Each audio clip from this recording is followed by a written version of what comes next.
Pria ini agak tidak jujur. Menamparkan tawanan itu. Aku pasti akan meledakkan kepalamu. Ternyata ketujuh gadis berkerudung ini adalah kejahatan internasional. Mereka akan dipindahkan ke penjara internasional. Tetapi sang jenderal tidak tahu bahwa waktu kematiannya sudah dekat. Dan di sini dia mengolok-olok para tahanan. Setelah pesawat lepas landas, sang jenderal mendengar suara Maden. Dia minum anggur dan memberi isyarat di stan. Salah satu tahanan adalah mantan komando Korea Utara. Saat itu, ia menggunakan kawat baja untuk membuka rantai. Tapi penjaga tidak memperhatikan. Kemudian, sopir ditembak mati dalam kekacauan. Tapi sang jenderal masih di sana melakukan trik gila tanpa menyadarinya.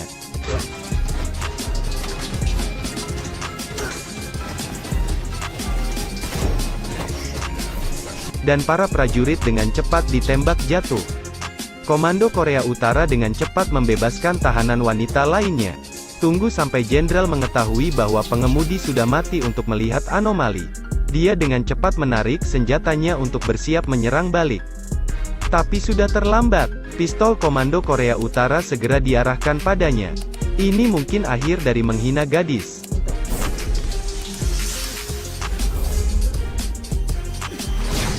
Sudah kubilang, aku pasti akan meledakkan kepalamu.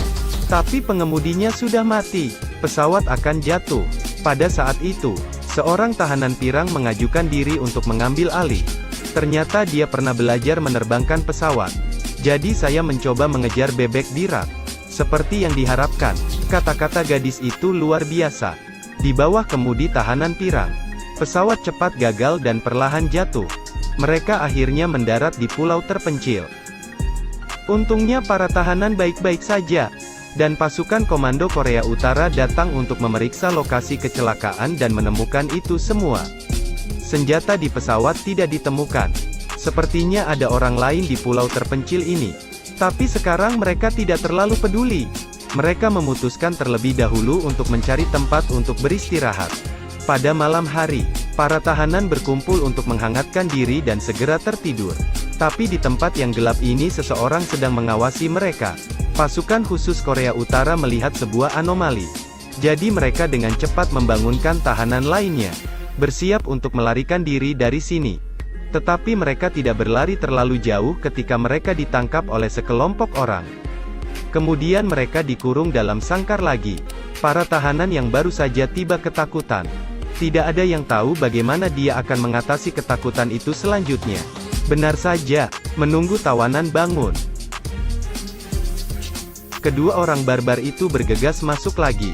Merencanakan untuk memaksa dua tahanan untuk bermain permainan kartu. Untungnya, komando Korea Utara meraih tangannya dan memukuli orang barbar itu sampai dia pingsan. Memanfaatkan kesempatan ini, mereka dengan cepat menyelinap keluar dari kandang dan melarikan diri. Tapi segera sekelompok barbar mengejar.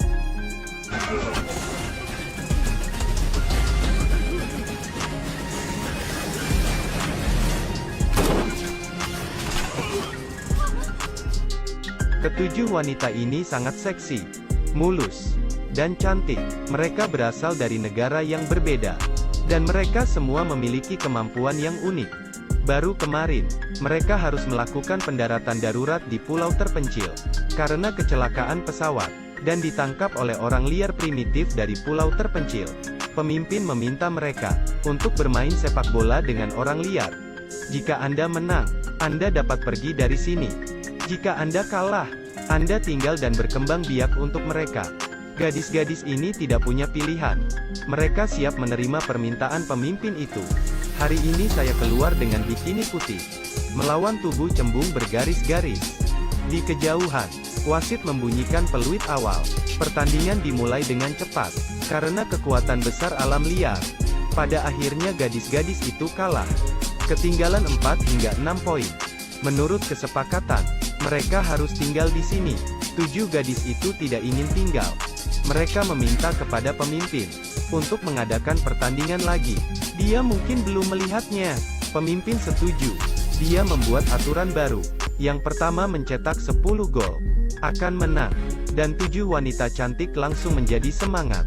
Tetapi sayangnya, pemimpin hanya memberi mereka 4 kelapa untuk makan malam.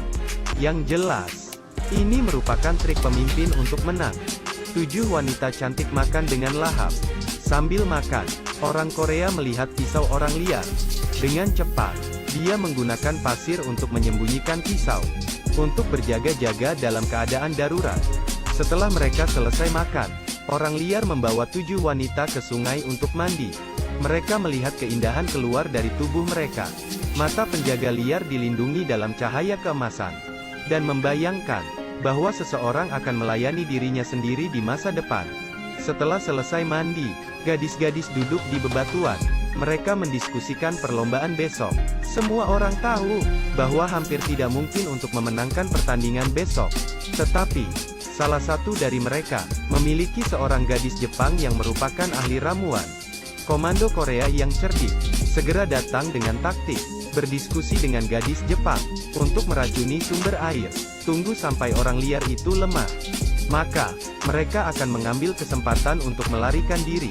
Tetapi, rencana ini ditemukan oleh pemimpin. Gadis yang memiliki ide, dicambuk secara brutal dengan ratusan cambukan. Saat ini, mereka berpikir, ketika dia ingin melakukan sesuatu, pemimpin akan mengetahuinya. Bisa jadi, di antara ketujuh wanita itu ada informasi istimewa. Keesokan harinya, pertandingan dimulai secara normal, dan bikini tim wanita diubah dari putih menjadi hitam. Yang buas menjadi lebih agresif. Didorong oleh keinginan untuk bertahan hidup. Kali ini para gadis berkumpul untuk mencetak 9 gol berturut-turut.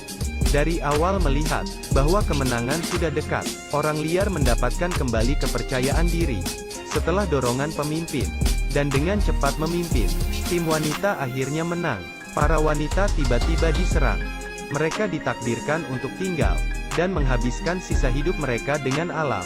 Melihat orang-orang biadab yang ganas, mereka tidak bisa mundur ketakutan. Tetapi, orang Korea ingin melawan.